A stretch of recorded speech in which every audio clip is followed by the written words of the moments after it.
C'est une vieille dame qui vient de fêter ses 100 ans qui nous ouvre ses portes ce jour-là. Nous sommes chez Malcourant, une PME de Gembloux. Dans le premier hall, certaines machines sont presque collector. Celle-ci sert à remettre sur pied des moteurs thermiques de voitures. C'est une fraiseuse 5 axes. C'est-à-dire elle bouge avant, arrière, gauche, droite, haut, bas. La table tourne sur elle-même et on sait même incliner la tête. Cette machine, c'est une machine allemande qui date de début 1970, des années 70 à peu près. Elle fait encore son taf, comme on dirait.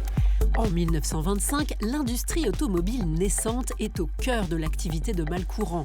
Mais en 100 ans, les clients ont évolué et les machines aussi. Dans les années 80, nous avons investi dans des machines à commande numérique. Dans début des années 2000, nous avons commencé à développer notre bureau d'ingénierie.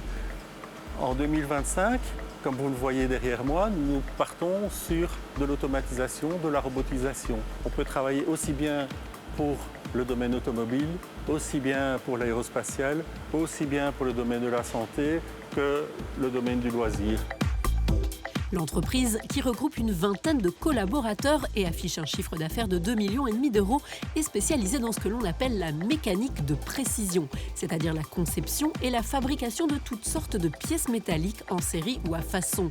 Un secteur peu connu, mais pour lequel la Wallonie détient un savoir-faire historique. Beaucoup de personnes ne savent pas que tout près de chez eux, il y a des ateliers qui fabriquent des pièces. Non, elles ne sont pas toutes fabriquées en Chine et non, elles ne sont pas toutes fabriquées dans les pays de l'Est. Des ateliers wallons qui représentent des dizaines d'entreprises et des milliers d'emplois et qui font face à une série de défis. Chez Malcourant, on entame le 2e siècle d'existence en tablant sur la durabilité, mais aussi une nouvelle gouvernance. Et pour ça, c'est Joy, l'arrière-petite-fille du fondateur, qui est aux manettes.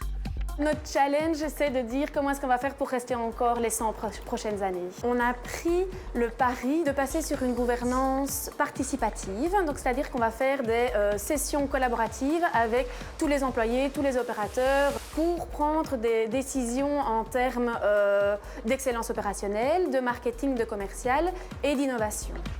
Autre grand défi du secteur, le manque de personnel, car les fraiseurs et tourneurs, les deux grands métiers du secteur, ne courent pas les rues. Au Startex Days, on a décidé de les mettre en valeur. Ce jour-là, 6 fraiseurs s'affrontent dans une compétition.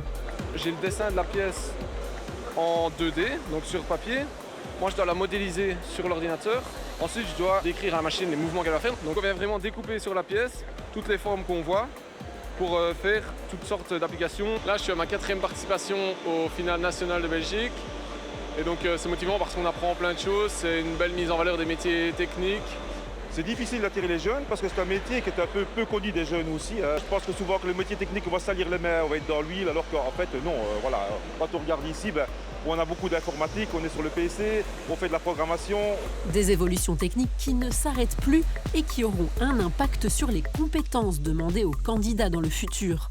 L'intelligence artificielle et le big data, en 2030, c'est estimé comme la compétence numéro 1 que les employeurs vont chercher chez un collaborateur. Et donc demain, un mécanicien de précision devra intégrer l'intelligence artificielle, ce qu'on appelle l'intelligence 4.0, l'industrie 4.0, dans son travail de tous les jours, parce qu'il pourra comme ça avoir des algorithmes pour savoir quel type de pièces produire en fonction de tel matériau.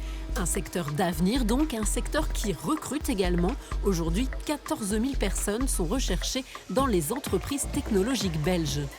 Un chercheur d'emploi qui finit une formation dans nos métiers, c'est un taux d'insertion garanti de plus de 80%. Donc 8 personnes sur 10 qui terminent la formation trouvent un emploi.